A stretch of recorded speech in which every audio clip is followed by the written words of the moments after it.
La parole est à Georges Tron.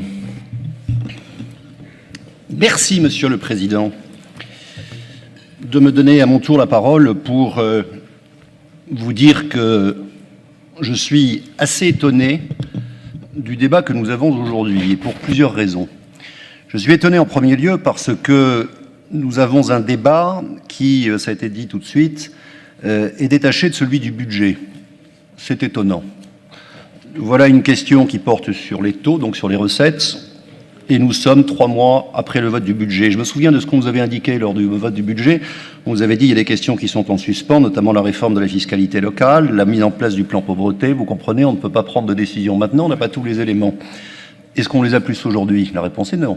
La réforme de la fiscalité locale est devant nous.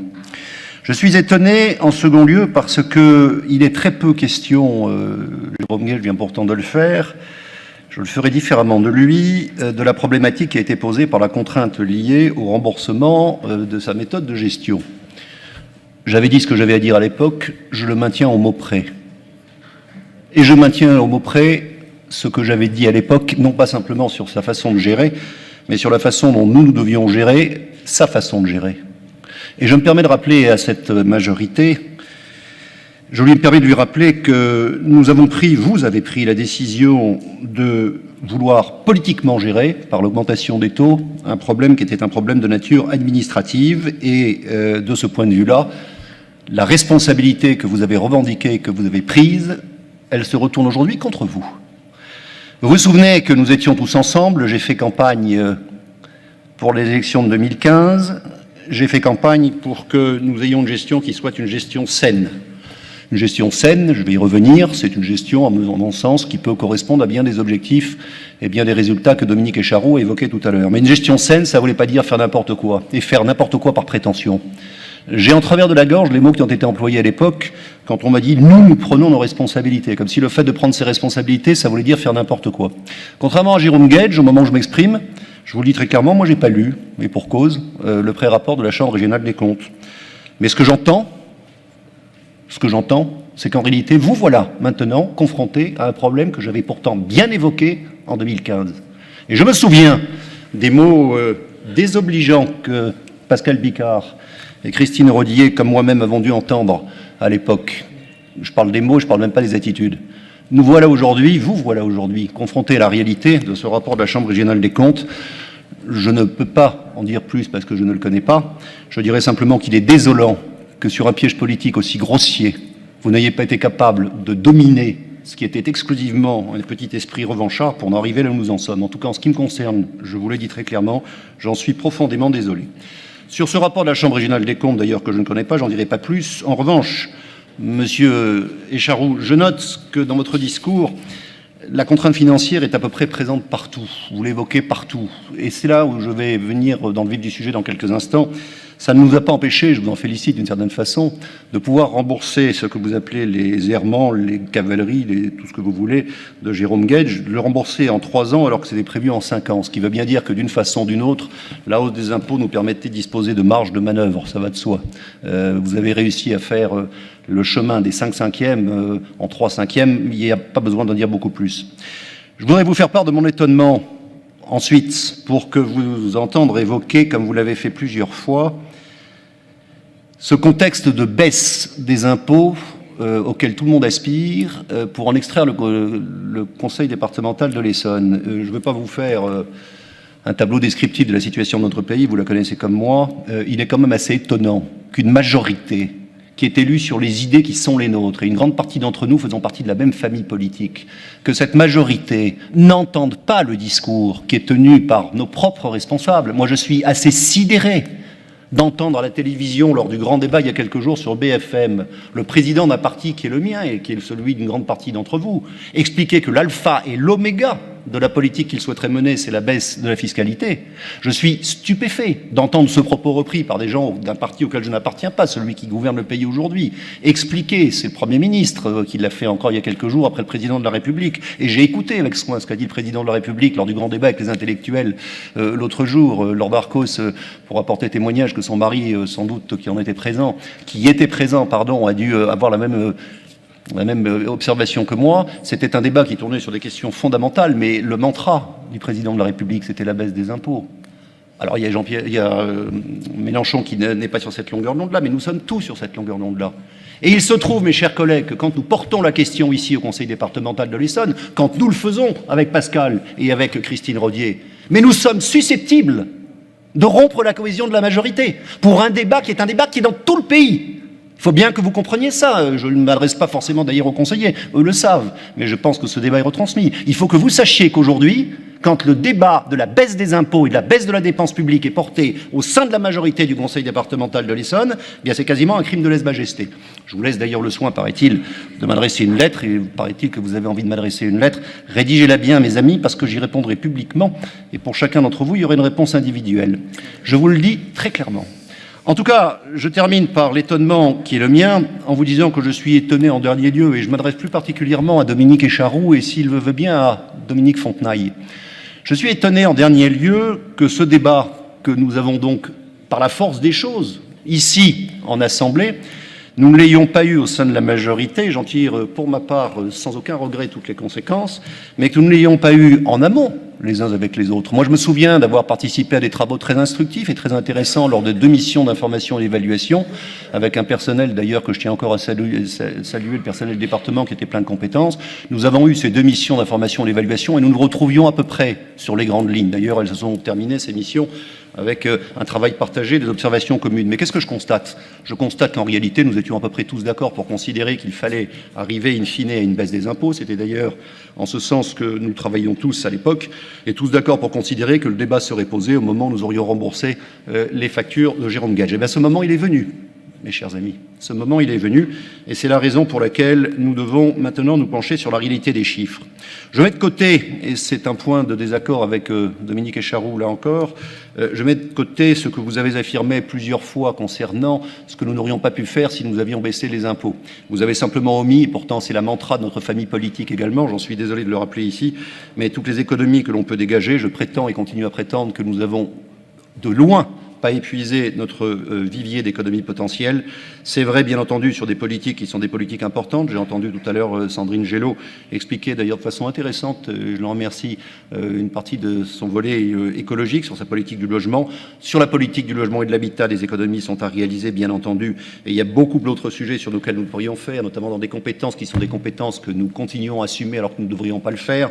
Je ne vais pas développer ici ce qui sera sans doute dit lors d'une prochaine délibération. Et puis, il y a toute une série de dépenses, je vous prie de m'excuser de le dire ainsi, qui sont des dépenses surréalistes. Quand vous pensez qu'on a tous les collèges qui sont en ébullition pour 250 ou 300 000 euros et qu'on va organiser un festival de rock à Chamarande pour 750 000 euros, je préfère ne rien dire sur le sujet. En tout cas, voilà le vif du sujet maintenant dans lequel je rentre. Vous avez fait part de mes observations pour vous dire à la fois que c'est stupéfiant, que c'est étonnant, et finalement que c'est assez peu grave. Moi, j'ai souhaité savoir si oui ou non nous avions des marges de manœuvre. Je vous invite à cheminer sur votre conclusion, s'il vous plaît. Non, je ne m'achemine pas sur ma conclusion. D'abord, parce que je n'ai pas parlé aussi longtemps que M. Guedj, je me permets de vous le signaler. Et en second lieu, parce que je n'ai pas parlé aussi longtemps que M. Guedj, je vous le signale. Et en second lieu, parce que Monsieur le Président, je voudrais vous rappeler, nous avons eu le débat budgétaire qui a duré exactement 2 heures et 45 minutes pour 1,8 milliard d'euros. Vous allez m'expliquer maintenant qu'au moment du vote des taux, il faudrait qu'en 6 minutes, nous bouclions les opérations. Vous me couperez la parole. Vous vous exprimez depuis un quart d'heure. Vous me couperez la parole. Si vous le souhaitez, non, je ne m'exprime pas depuis un quart d'heure. Je suis désolé, j'ai pris la parole, il était 14, il est 22. Donc ça veut dire depuis 8 minutes. Donc je vous dis les choses très clairement. Coupez-moi la parole si vous le souhaitez, ça n'a aucune importance. C'est vous qui en prendrez la responsabilité. C'est votre problème, pas le mien. Je voulais vous dire que j'ai travaillé donc sur les chiffres que je vous remercie de m'avoir transmis, Monsieur Écharou. Et j'ai travaillé de façon très précise. D'abord, j'ai pris les chiffres que vous m'avez adressés. Donc ce sont vos chiffres. En second lieu, j'ai appliqué à ces chiffres la méthodologie qui est la vôtre, c'est-à-dire avec la prise en compte des recettes ou des dépenses en cumulé sur une période qui inclut 2015, point de départ c'est 2015, et qui va jusqu'en 2019. Et donc ce sont des chiffres qui, je le répète, incluent les recettes et les dépenses en cumulé. Et puis, en troisième lieu, je me suis calé sur chacun des chiffres que je vais annoncer, sur la version, si j'ose dire, la plus pessimiste, la plus rude, la plus dure, au regard de la position qui est la mienne, à savoir qu'on a des marges de manœuvre. Ça veut dire que, par exemple, quand vous évoquez un chiffre sur une dépense, je prends le plafond de ce que vous évoquez vous-même. Je voudrais, mes chers collègues, vous donner le résultat de ce que j'ai vu dans le détail. Au regard du produit des impôts départementaux, c'est-à-dire de ce que nous touchons et nous avons touché dans ces 4 dernières années. Sur le foncier bâti, effet taux plus effet base, depuis 2015, c'est 342 millions d'euros supplémentaires. Sur la CVAE, c'est 19,5 millions d'euros supplémentaires. Sur les DMTO, c'est 110 millions d'euros supplémentaires, ce qui veut dire que nous avons 470 millions de recettes supplémentaires qui ont été touchées, abstraction faite des petits reversements, ou petits rendements plutôt, sur d'autres impôts. Voilà ce qu'il en est sur les grandes masses. Ayez ce chiffre en mémoire, 470 millions d'euros.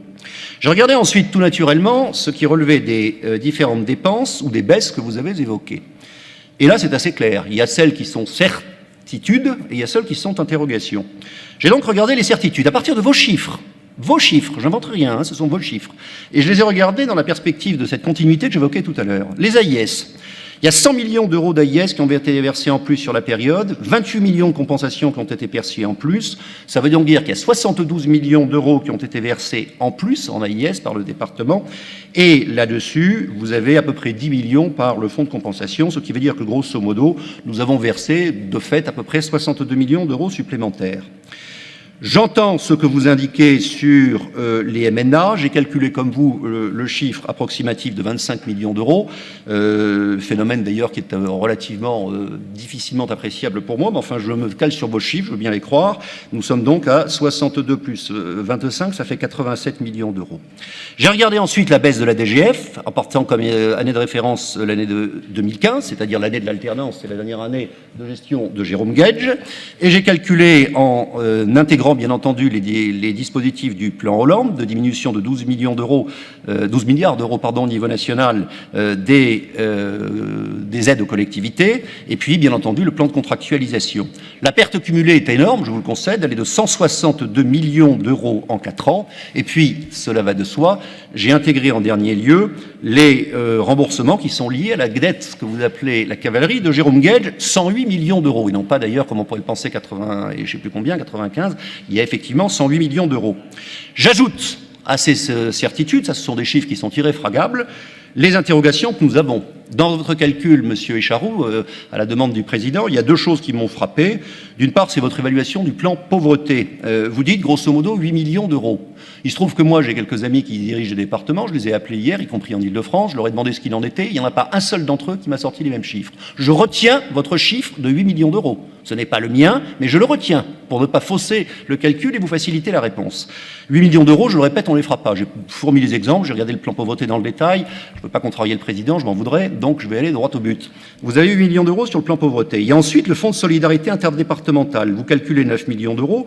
Moi, je lis le président qui déclare l'autre jour, le département de l'Essonne met sur la table 9 500 000 euros sur 150 millions d'euros, mais ça doit nous rapporter 36 millions. Je vais donc calculer 9 millions et demi d'euros, effectivement. Je n'oublie pas pour autant tout ce que nous avons en contrepartie d'attendu. Alors, si je fais le calcul de tout cela, les 87 millions d'euros AIS plus le MNA, le plan pauvreté, le fonds départemental que je viens d'évoquer, la dotation globale de fonctionnement, plus les 108 millions de Jérôme Gage, j'obtiens 374 millions d'euros. Et de ces 374 millions d'euros, je vous rapporte au chiffre que j'évoquais tout à l'heure, qui est de 470 millions d'euros. Vous voyez qu'on a à peu près 95 millions d'euros de marge. 95 millions de marge pour terminer, auquel je retire le financement du plan que Madame Gélo nous a annoncé ce matin, même si j'avais cru comprendre, et ça avait été rappelé par David Ross, que le financement du plan était en fait délié de la problématique du foncier bâti.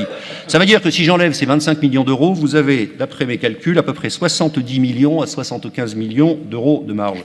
Donc ça veut dire que le choix est un choix purement politique, et ça veut dire que sur ces 70 millions d'euros de marge, il faut savoir si oui ou non, vous êtes d'accord pour baisser le foncier bâti. Alors, j'en termine par là, c'est ça ma conclusion. Ma conclusion, c'est que tous les arguments chiffrés que vous avez évoqués, je les conteste formellement. Je viens de faire un chiffrage. Ce chiffrage, j'imagine, c'est votre droit et c'est même votre devoir, monsieur Écharou, que vous allez le contester. J'affirme pourtant qu'il est parfaitement juste. Et il est fait à partir de vos chiffres et à partir de votre méthodologie. En toute hypothèse, même si hypothèse d'école, vous considérez que ce chiffrage n'inclut pas des paramètres que vous souhaitez introduire, il aurait été beaucoup plus sage et beaucoup plus cohérent au regard de ce que nous avions fait jusqu'à présent ensemble, d'avoir un débat entre nous en amont. Alors, la dernière question que je ne voudrais pas éluder, c'est celle qui finalement est une question politique que vous pourriez mettre en avant et qui serait la suivante. Est-ce qu'en réalité, si on baisse les taux, on ne fait pas un cadeau à l'État ? C'est ça, finalement, qui est indiqué d'ailleurs dans la délibération que j'ai quelque part ici. Ce serait faire un cadeau à l'État que de baisser les taux. Je passe sur ce qu'avait rappelé Ronan Fleury la semaine dernière et sur le fait qu'on ne fait pas un cadeau à l'État quand on fait un retour vers les Essonniens qui sont concernés. Les chiffres de Jérôme Guedj que j'aurais voulu les donner moi-même, il les a donnés avant moi, je les avais étudiés dans le détail. Les chiffres de Jérôme Guedj sont édifiants. Ce sont 300 000 effectivement foyers qui ont été concernés par cette augmentation des impôts, et quelle que soit l'ambition du plan écologique de Madame Gélaud, vous voyez bien le différentiel. Mais ce que je voudrais surtout vous dire, c'est que restituer de l'argent aux Essonniens, alors même qu'on a justifié cette ponction par ce que vous appelez la cavalerie de Jérôme Guedj, et alors même que le remboursement est terminé, ça veut dire qu'aux fonctions des chiffres que je vous ai donnés, et qui sont des chiffres à partir desquels on peut anticiper ce qui va nous arriver sur les AIS et ainsi de suite. On pourrait parler des AIS, on pourrait parler du RAC. Je vous signale par exemple que la courbe des AIS commence à descendre et que le reste à charge commence à descendre aussi. Mais enfin, rentrons pas dans ces détails-là. Le fait de restituer aux Essonniens, après qu'on ait remboursé le problème de la gestion de Jérôme Guedj, le fait de le rembourser est à mon avis incontournable sur le plan politique.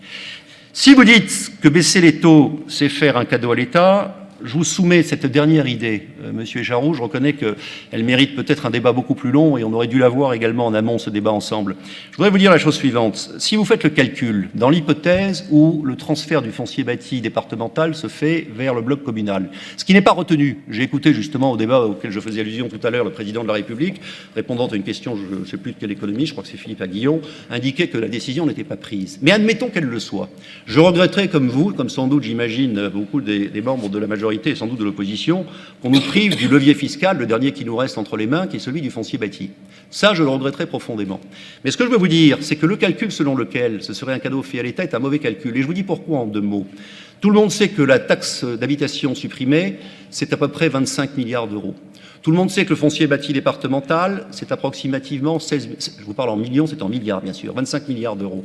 Tout le monde sait que le foncier bâti départemental, c'est approximativement 16 à 17 milliards d'euros. Ça veut dire que le différentiel, qui est de l'ordre de 8 à 9 milliards d'euros, il va être compensé par un impôt national. Et il va être compensé par un impôt national, que ce soit la TVA ou la CSG, qui est un impôt qui, par définition, aura comme obligation, dans son montant, de compenser ce qui manque pour le bloc communal. Ça veut donc dire, par définition, que si on se retrouve dans la situation de postulat selon lequel cet impôt national va venir compenser ce qui manque, en descendant le taux du foncier bâti, vous aboutissez de fait à augmenter la part de cet impôt national. Or, il ne vous a pas échappé, vous l'avez dit vous-même, que l'impôt national étant d'une base TVA ou CSG, d'une base beaucoup plus large que la base du foncier bâti, ça veut dire qu'en réalité, vous arrivez à transférer une partie de la ponction opérée sur les classes moyennes, celles qu'évoquait Jérôme Guedj tout à l'heure et qui sont celles qui payent le foncier bâti, beaucoup de primo-accédants en passage, vous arrivez à décaler cette ponction de cette fiscalité locale vers une fiscalité nationale à base beaucoup plus large. Donc ça veut dire que vous redonnez, au contraire de l'appel d'air, à des catégories qui sont des catégories étouffées. Alors ma conclusion, vous l'avez compris, mes chers amis, au regard de ce que j'ai vu, de ce que j'ai constaté, de ce que j'ai lu, je dis ici très clairement que vous disposez d'une marge de manœuvre, Monsieur Écharou, qui doit être de l'ordre de 50 à 60 millions d'euros. Ces 50 à 60 millions d'euros, vous avez parfaitement raison de considérer que ce n'est pas une cagnotte, c'est d'ailleurs pas le mot que j'emploierais, c'est simplement une marge de manœuvre qui doit permettre de faire un choix politique. Et ce choix politique doit consister à savoir si, oui ou non, nous sommes d'accord pour manifester notre compréhension d'un phénomène national qui est illustré aujourd'hui par ce qui se passe avec les Gilets jaunes, et si nous sommes capables simultanément de concrètement donner une parcelle, une part de cette marge de manœuvre, tout en conservant ce qu'il faut pour pouvoir faire face à des à-coups qui pourraient venir. Je le répète, ni le plan pauvreté, ni la loi sur la fiscalité locale ne m'inquiètent à ce niveau-là. Mais en toute hypothèse, il s'agit d'un choix politique. Ce choix politique, je le dis, il est conforme à ce à quoi les Français aspirent. Je pense que tout le monde ici l'entend et le comprend. Il est conforme aux engagements que nous avons pris durant la campagne de 2015. Il est conforme à ce que dit notre famille politique pardonnez-moi de cette appréciation, c'est subjective, mais notre famille politique sur toutes les chaînes de radio et de télévision depuis des mois et des mois, le seul endroit où je m'en voudrais que nous n'ayons pas pu avoir le débat et que nous ne tirions pas les conclusions qui vont dans le sens de ce qui est aspiré, c'est le département de l'Essonne. Ce serait quand même paradoxal. Donc je vous dis très clairement, je pense qu'un effort de l'ordre d'une vingtaine de millions d'euros est tout à fait accessible, ce qui en termes de pourcentage est facilement calculable, je l'ai fait, mais je vous laisse le soin, pour ne pas me bloquer dans un calcul, de me dire si oui ou non vous y seriez disposé. En fonction de cela, bien entendu, le vote que j'émettrai, je pense que Pascal Picard et Christine Rodier émettront, sera un vote qui ne sera jamais que la parfaite déduction du paramètre suivant: sommes-nous en conformité avec nos engagements? Sommes-nous capables d'utiliser les marges de manœuvre que je viens d'évoquer? Et sommes-nous, en dernier lieu, capables de préparer un département de l'Essonne à l'avenir que nous lui souhaitons, mais sans pour autant que les Essonniens ne se sentent l'objet d'un préjudice qui est objectivement réel? Merci.